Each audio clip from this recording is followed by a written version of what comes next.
জম্মু কাশ্মীরের পহেলগাঁওয়ে ভয়ঙ্কর জঙ্গি হামলার ঘটনায় প্রকাশ্যে এলো মৃতের তালিকা।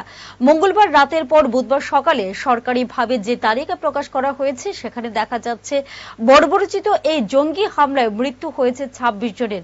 মৃতের তালিকায় রয়েছেন নৌসেনা, আইবি আধিকারিক সহ আরব আমিরশাহী ও নেপালের ২ বাসিন্দা।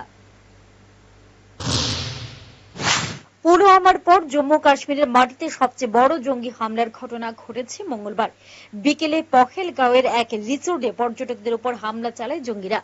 রীতিমতো ধর্মীয় পরিচয় দেখে দেখে হামলা চালানো হয়েছে বলে দাবি প্রত্যক্ষদর্শীদের। স্থানীয় সূত্রের দাবি, জঙ্গিরা এসেছিল সেনার পোশাক পরে। সব মিলিয়ে ৪০ রাউন্ড গুলি চলেছে। মূলত আক্রমণ করা হয় অমুসলিমদের। ইতিমধ্যে হামলার দায় স্বীকার করেছে লস্করের TRF বা দ্য রেসিডেন্সি ফ্রন্ট। জানা যাচ্ছে, এই হামলায় যুক্ত থাকা জঙ্গিদের বেশিরভাগই বিদেশি। নৃশংস জঙ্গি হামলার ঘটনায় মঙ্গলবার রাতেই মৃতের তালিকা প্রকাশ করা হয়েছে সরকারিভাবে, যেখানে দাবি করা হয় ১৬ জনের মৃত্যু হয়েছে, ১০ জন আহত হয়েছেন।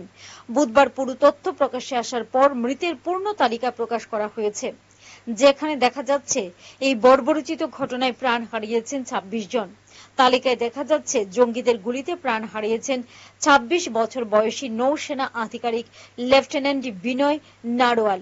গত ১৬ এপ্রিল বিয়ে হয়েছিল তাঁর। স্ত্রীকে সঙ্গে নিয়ে কাশ্মীরে বেড়াতে গিয়েছিলেন তিনি। প্রাণ হারিয়েছেন এক আইবি আধিকারিক।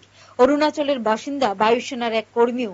এছাড়া নেপাল ও আরব আমিরশাহীর বাসিন্দা ২ বিদেশিকেও হত্যা করেছে জঙ্গিরা। এর পাশাপাশি তালিকায় দেখা যাচ্ছে মৃতের তালিকায় রয়েছেন পশ্চিমবঙ্গ, কর্ণাটক, হরিয়ানা, মহারাষ্ট্র, গুজরাট, তামিলনাড়ু, ওড়িশার বাসিন্দারা। জঙ্গি হামলার জেরে ইতিমধ্যে হাই অ্যালার্ট জারি করা হয়েছে জম্মু ও কাশ্মীরে। Bureau report, headlines Tripura national.